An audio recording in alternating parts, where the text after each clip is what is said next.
Banco do Brasil. Oportunidade? Roubada? Tá valendo muito? Tá valendo pouco? Qual o impacto do banco no agronegócio? Qual o impacto do agronegócio no Banco do Brasil? Quer saber mais sobre isso? Fica aqui comigo, porque essa semana saiu uma matéria de uma entrevista do vice-presidente de agronegócio do Banco do Brasil, que eu vou pedir para o Pedro colocar aqui para você, para dizer qual é a situação, o diagnóstico do BB sobre a crise do crédito agrícola, né? Quer saber o que o vice-presidente falou?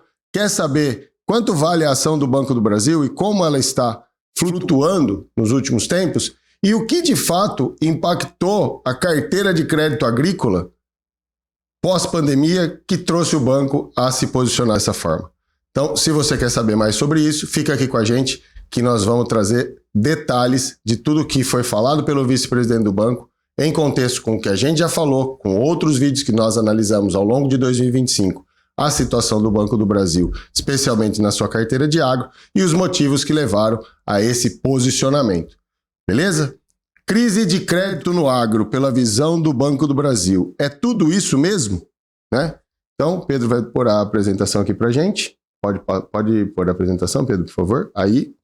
Crise de crédito no agro, pela visão do banco. É isso mesmo? Então, quais são os pontos chaves, né? O contexto da entrevista, ele analisou o momento do crédito rural, esse é o Gilson, né?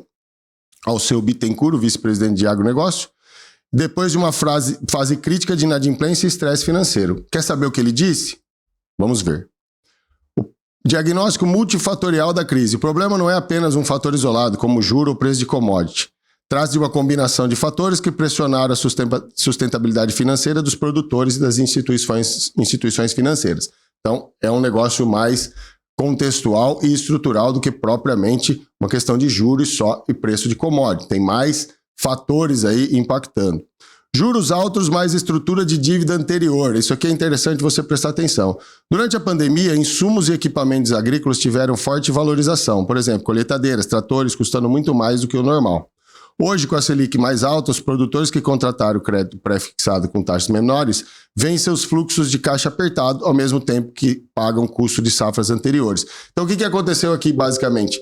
Lá na pandemia, não sei se você se lembra, não faz tanto tempo assim, as indústrias pararam de produzir carro porque faltava semicondutores, faltava um monte de coisa, faltavam equipamentos porque era globalizado, produzia de um lugar, tinha peça de outro. Então isso impactou tudo, né? Veículos, por exemplo, você ia vender um veículo, um carro seu usado, os revendedores estavam pagando tabela FIPE, né? Para poder revender a um preço maior, porque não tinha carro novo, tinha que comprar maquinário usado, carro usado. A mesma coisa aconteceu com as máquinas. Eu trabalho no setor de cana já faz muito tempo, tenho clientes que operam com máquinas, e colheitadeiras que valiam 1.200.000, 1.300.000 foram bater em 1.800.000, 1.900.000, tratores de 500 mil foram para 1 milhão, chegando até algumas colheitadeiras a valer mais de 4 milhões de reais, dependendo do contexto. E esse preço, né, junto com a vontade do produtor de aumentar a sua atividade, está cobrando hoje o seu custo, porque essas parcelas vieram para frente, como você vai ver, né? Renegociação e dívida rolada. Muitas dívidas foram roladas ao longo de ciclos mais longos, gerando efeito acumulado de obrigações a pagar em um momento que a rentabilidade diminuiu. De fato, a rentabilidade vem diminuindo, apesar da grande produção. Vamos analisar isso também. Comportamento de crédito no setor. Trata-se de uma crise de produção. Não se trata de uma crise de produção, né? O uso de insumos e o plantio não estão reduzidos, mas sim de uma crise de crédito, que atinge segmentos específicos estruturalmente mais frágeis. Quais são essas estruturas e esses segmentos mais frágeis? Vamos ver também, né?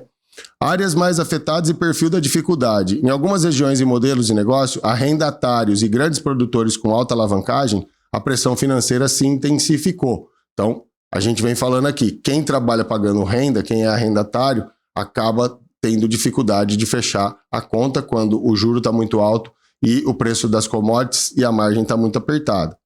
Políticas públicas e instrumentos de alívio.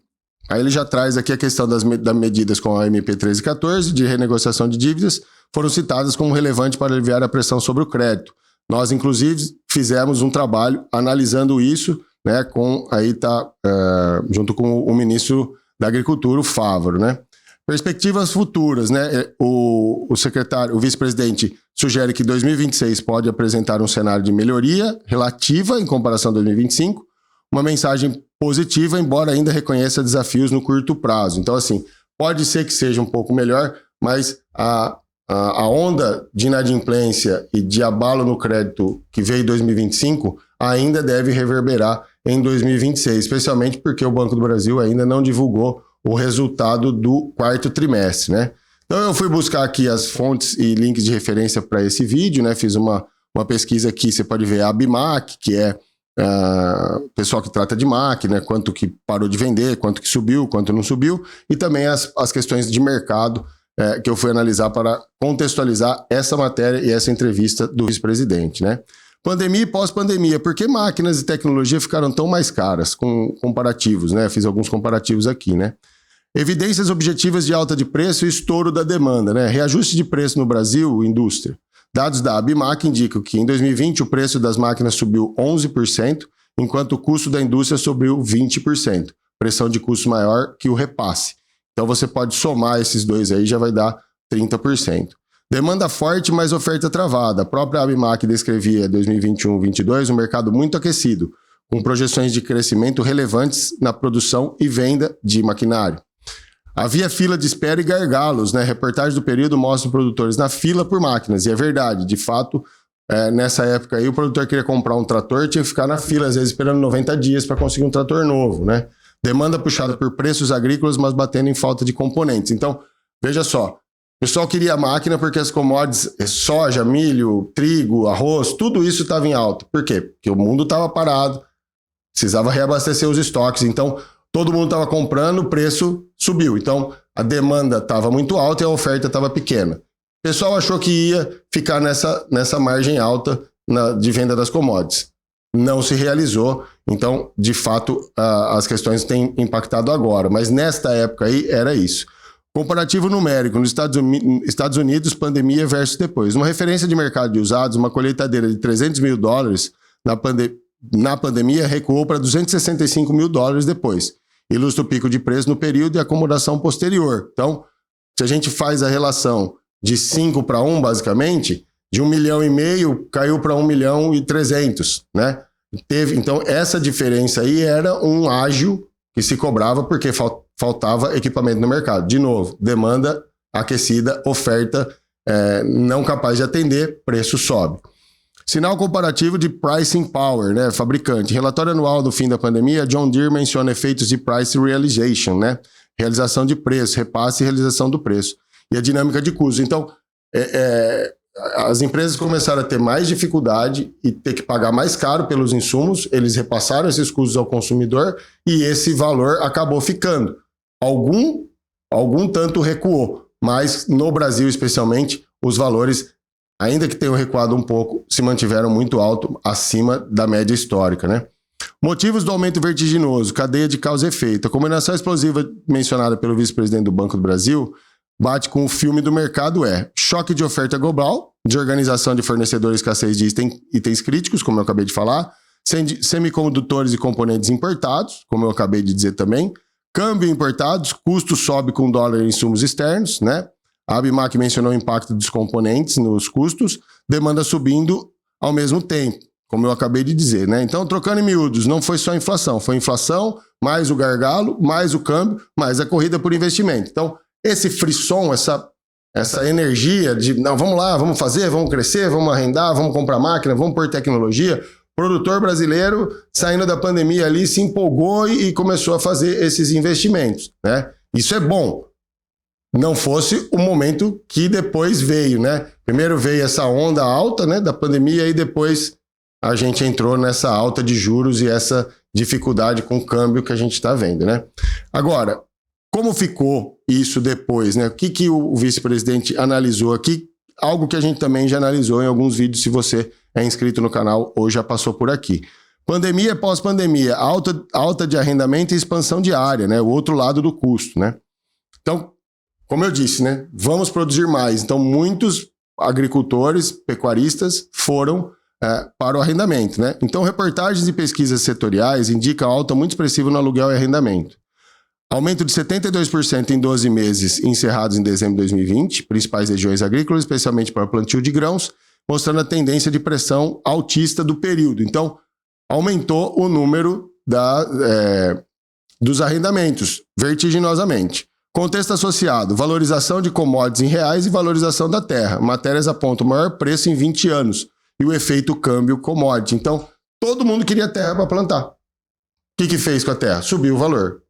Todo mundo queria máquina para produzir. O que subiu? O que aconteceu? Subiu o valor. Muitos bancos estavam emprestando dinheiro porque a economia estava parada. Então, eu tenho uma linha de crédito aqui para comprar máquina com 3 anos de carência. E você começa a pagar com juros, sei lá, de 10%. Então, o produtor foi lá, comprou essas máquinas em 2021, 2024, 2025, teve que começar a pagar. Justamente na época que o preço das commodities e o câmbio estava pressionando. Então, ele vem produzindo, de repente ele teve uma perda de safra, teve alguma coisa, ele está com o fluxo de caixa apertado e aí teve que começar a pagar essas máquinas, teve que começar a pagar esses investimentos. No caso dos arrendamentos, de repente ele já fez uma plantação maior, a gente falou isso no vídeo de quarta-feira, né, que a inadimplência está batendo mais na faixa etária 30, 40, justamente por isso. Vamos produzir mais, eu amplio a área, eu vou ter o mesmo lucro. Se você quiser entender um pouco mais como isso funciona, vai lá no vídeo de quarta-feira que a gente explicou. Então, essa combinação, né, de aumento de demanda com custo muito alto e prazo para pagar, acabou explodindo agora 24, especialmente 25, né? Expansão de área, soja como termômetro e corrida por hectares. A CNA, Confederação Nacional da Agricultura, cita o crescimento contínuo de área e registra que na safra 21-22, a área de soja estimada chegou a aproximadamente 41 milhões de hectares. A Conab e o USDA, que é o similar ao Ministério da Agricultura lá dos Estados Unidos, apontam que 47,4 milhões de hectares foram plantados em 24, 25 e projetam até 49 milhões de hectares para 25, 26. Então, veja como lá no começo o vice-presidente do banco disse, olha, não é um negócio que está impactando o setor linearmente. São alguns setores e alguns nichos dos setores que estão mais vulneráveis. Por quê? Senão a área teria diminuído, a produção teria diminuído, o incentivo, o uso de insumos fertilizantes defensivos teria caído muito. E não é algo que se verifica. Ainda que fontes digam que houve sim uma retração na compra de insumos e em volume, em comparação com o aumento da área plantada e da produtividade, ainda assim o Banco do Brasil não enxerga isso como um fator relevante, né? Ele vê isso como um fator que o sistema continua funcionando, mas alguns nichos estão mais estrangulados, né? Sinal de mercado, empresas ampliando por arrendamento. Isso ajuda a provar que crescer por arrendar virou estratégia correta. Exemplo, a SLC Agrícola, que é uma das mais sólidas do país, anunciou novos contratos de arrendamento com mais de 14.500 hectares, lá na região do Mato Piba, em agosto de 2024. Pós-pandemia, mas no mesmo modelo mental de expansão por terra arrendada. Só que a SLC Agrícola é uma gigante muito bem gerida, né? Isso não pode ser tido como um padrão de referência, mas é um padrão de comportamento, né? Pano de fundo estrutural, antes da pandemia, mais importante. O Censo Agro de 2006 a 2017, a proporção de estabelecimentos arrendando ficou próxima de 6,5% a 6,3%, mas a participação da área arrendada cresceu de 4,5% para 8,6%. Isso aqui é o último censo agrícola que teve, né? Está se pensando em fazer um novo e está precisando, mas o último que nós temos os dados é de 2017. Então, só para ter uma comparação de números aí de 17 para 20 com a pandemia, agora nós já estamos em 26, parece que foi ontem a pandemia e já faz 6 anos, né? Então, a leitura prática é, mesmo que o número de arrendatários não exploda, a área sob arrendamento pode crescer, e quando o preço do arrendamento dispara, isso come a margem. É algo natural. Quem tem que pagar renda hoje está tendo dificuldade. Entendeu qual é o contexto da entrevista? Por que ele está dizendo isso? Que esses impactos estão no fluxo de caixa dos produtores atualmente? Como isso se conecta ao diagnóstico do Banco do Brasil, né? A matéria conversa com esses dois vetores assim. CAPEX inflado na pandemia, né? CAPEX, como eu já falei aqui algumas vezes, é o custo do investimento. OPEX, que é o custo da operação da terra mais caro, né? O arrendamento subindo forte, expansão por área arrendada, aumenta o custo fixo e o comprometimento da receita. Estrangula o fluxo de caixa, chega às parcelas do maquinário, das rendas, e aí o produtor ficou sem condição, porque não está conseguindo vender o produto no preço que ele imaginava. Quando o ciclo vira, juros altos, Selic, normalização de preços mais comprimidas, a conta chega. Dívida, mais custo da terra, mais custo da máquina no mesmo produtor. Muitos não estão aguentando. Isso cria o efeito tesoura perfeito para a narrativa do Banco do Brasil. Não é crise de produção, é crise de crédito e fluxo de caixa, causada por decisões, contratações feitas sob preços e expectativas excepcionais. Então foi feito num momento de exceção. Quando veio a normalidade, essa exceção está batendo na porta na forma de estrangulamento de fluxo de caixa e impossibilidade de pagar os custeios.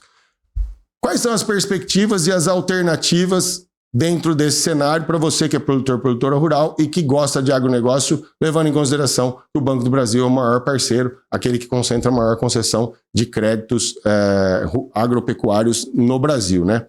Ângulo, erro no preço. Pandemia gerou um overpay, né, um pagamento acima da média, e o ajuste pós-pandemia relevou quem estava alavancado demais. Então, descortinou todo mundo, estava todo mundo lá naquela corrida, de repente alguns cavalinhos foram ficando para trás, né, aquela corrida do Fantástico lá dos cavalinhos, né? Então, alguns continuaram correndo na frente, outros foram perdendo força, e aí foi ver, a hora que foi ver o que estava acontecendo, esse pessoal estava alavancado e não tinha a mesma força. Modelo de expansão, arrendar para crescer funciona em ciclo bom, em ciclo ruim vira um custo fixo disfarçado, o que eu acabei de dizer. E a tecnologia como faca de dois gumes. Tecnologia aumenta a produtividade, mas também dependência de eletrônica importados eleva o ticket médio, mais sensível a juros e câmbio. Então esses investimentos são necessários, só que aí você tem que treinar o seu time, você tem que colocar mais gente, tem que ter mais monitoramento, e isso também impacta o custo, quando tudo junto pode dar, como a gente está vendo, uma dificuldade de fluxo de caixa. Conexão com o diagnóstico do BB. O Banco do Brasil reconhece que não houve retração produtiva, mas um descompasso financeiro. Produtores carregam hoje o custo de decisões tomadas em um cenário fora da curva. O problema não é produzir, é pagar o investimento feito no pico, né? Quais as perspectivas para o BB no cenário de crise do crédito do agronegócio, né? Então eu trouxe aqui, você viu aqui no canal que investidores estrangeiros estavam olhando as ações do Banco do Brasil como boas opções. Temos aquele vídeo que nós fizemos no final do ano, acho que foi na última semana ou na primeira semana do ano, falando o pior já passou. Dá uma procurada ali nos nossos vídeos, a gente analisou que os estrangeiros, teve um evento lá nos Estados Unidos, os investidores estrangeiros estavam dizendo assim, ó, um papel bom de comprar é o do Banco do Brasil, lá no Brasil, porque ele dá bons dividendos, ele paga um bom valor e as ações estão num preço atrativo, né? E qual o cenário atual? Entrada de capital estrangeiro, de fato aconteceu, como a gente analisou lá, teve entrada de capital estrangeiro, busca por ações descontadas, de fato também aconteceu, expectativa de novos dividendos, e manutenção do payout em 30%. Payout é o pagamento pela distribuição dos lucros do banco, né? Então você pode ver aqui nesse quadro rápido, e aí eu vou abrir um quadro maior para você ver, né? Então aqui temos o resumo histórico da BBAS3, que é a ação ordinária do Banco do Brasil. No canto aí, hoje de manhã, né? Hoje é dia 30 de janeiro de 2026. Ela estava 25,50. Então você pode ver aqui, ó, que em julho de 2025 ela estava embaixo, ela deu uma recuperada. Eu vou pedir para o Pedro abrir uma página aqui que mostra o gráfico em tempo real de como a ação do Banco do Brasil vem se comportando, né? O Pedrão está aqui comigo, ele ainda não está podendo falar porque ele não resolveu o negócio do nariz dele aí, mas está ficando bonitinho, viu? Está ficando legal. Então, ó, tá vendo aqui? Ó, ele está ali, aqui, né? Tá aqui, né? Isso. Então você está vendo aqui, 2026, né, a data que a gente está. Ó, o preço está lá, 25,11. Ó, já caiu hoje, ó, 25,11. Pode ir lá para a esquerda, Pedro, para trazer. Ó, olha essa oscilação da ação. Ela estava abaixo de 25. Então, ali, a hora que a gente chegar em outubro, ó, agosto, a ação do banco chegou a R$18. Né? Então pode ir um pouco para trás, Pedro, para mostrar como caiu bastante. Ó. Lá em 2000, pode ir mais para lá ainda, 2024, ó. 2024, o Banco do Brasil tinha anunciado lucros recordes, né? Olha quanto que já valeu a ação do Banco do Brasil, R$30, R$31. Né? Hoje ela está sendo negociada a 25. Então é isso que tá a expectativa, né? O papel do Banco do Brasil, ele estava barato, eu ainda acho que ele está barato, né, na minha análise, e ele deu uma recuperada. Então, você está vendo como houve uma oscilação grande? Foram os números do agro e da inadimplência que foram batendo no resultado do banco, o mercado começou a perceber que o banco não ia ter o lucro que tinha, que podia estar numa crise, e aí as pessoas começam a vender as ações, a ação começa a perder força. Mas vamos lá, né? Podemos voltar lá para a apresentação, Pedro.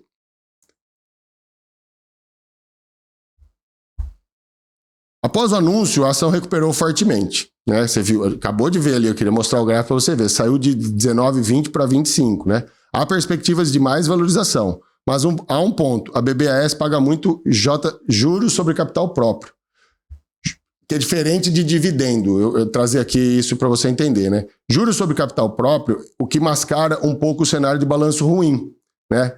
Veja a diferença de dividendo e juros sobre capital próprio. Então, o que o banco faz? Ele vai lá e paga juros sobre capital próprio, porque aí ele tem uma benesse lá e diminui um pouco o número negativo do lucro realizado em comparação com o lucro esperado.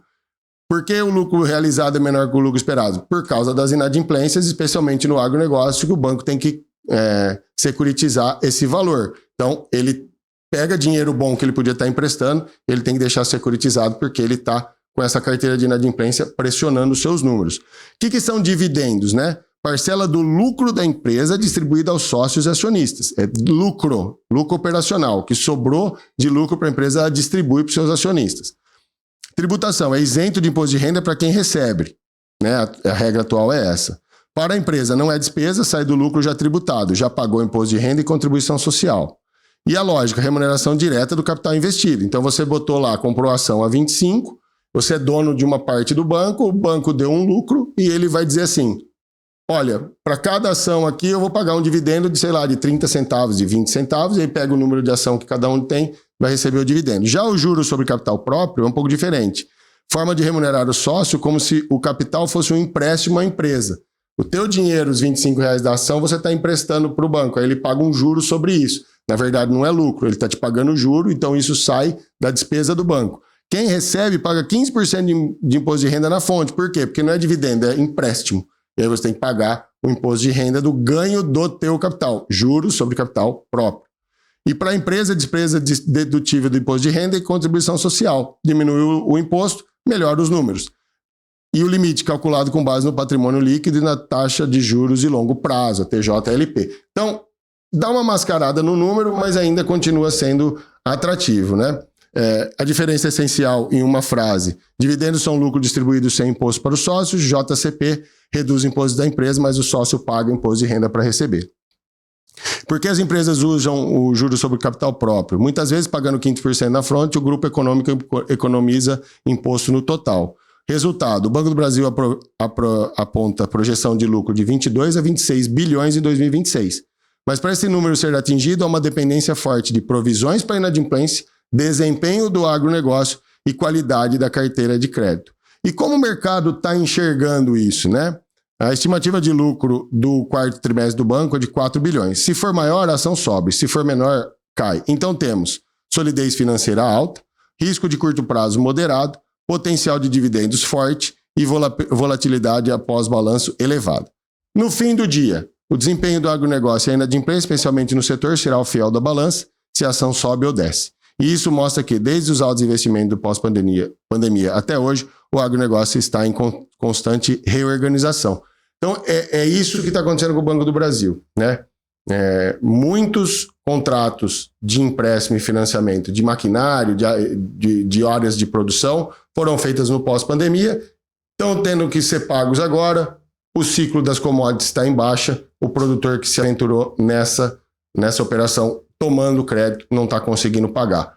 Para fechar o vídeo, eu vou pedir para o Pedro agora trazer uma outra matéria para você entender e finalizar sabendo como o Banco do Brasil, apesar disso tudo, ainda é um baita investimento. Então, aqui na Rocha Maso, você aprende não só sobre agronegócio e sobre o que está acontecendo com o agronegócio, como também aprende um pouco sobre mercado de capitais.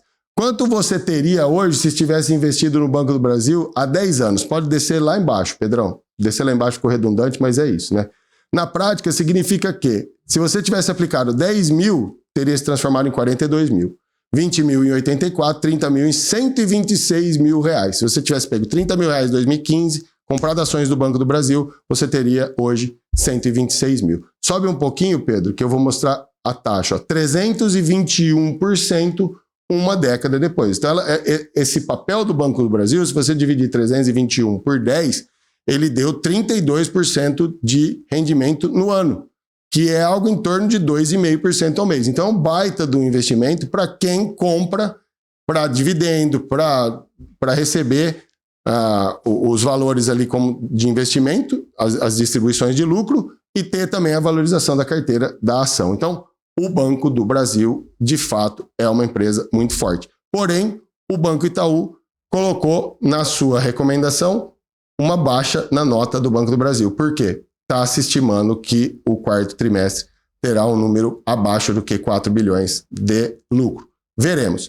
Quis trazer isso para vocês porque a gente acompanha muito o Banco do Brasil e se você de repente for fazer uma renegociação, for tomar um dinheiro lá no Banco do Brasil, você vai sentir um pouco da dificuldade se você é produtor ou produtora rural, porque o banco está um pouco pressionado com a inadimplência, como a gente já viu. 2026, até dia 10 de fevereiro, o banco está aceitando lá as renegociações com base na medida provisória 1328. Isso também vai dar um fôlego, mas no final do dia a gente só vai saber qual é a realidade do Banco do Brasil a partir da divulgação do resultado do terceiro trimestre de 2025. E eu prometo que venho aqui fazer um vídeo contextualizando para agronegócio para você. Beleza? Lembrando que nós somos um escritório de advocacia voltado ao produtor rural, pensado e estruturado para defender o produtor rural, blindando a sua safra, melhorando a gestão da sua safra com gestão de documentos, gestão de contratos e, no caso de necessidade, reestruturando as suas dívidas, tá? Espero que você tenha gostado do conteúdo. Se você gostou, deixa o seu like, seu joinha, dá aquela hypada no vídeo, compartilha com quem você acha que pode gostar. Se inscreve na nossa comunidade para saber tudo o que está acontecendo aqui e os produtos que a gente está prestes a lançar. E também no Facebook, no TikTok e no Instagram. Vai lá e começa a seguir a gente, que tem outros conteúdos que a gente posta diariamente. Beleza? Muito obrigado, fique com Deus. Espero vê-los novamente. Um abraço.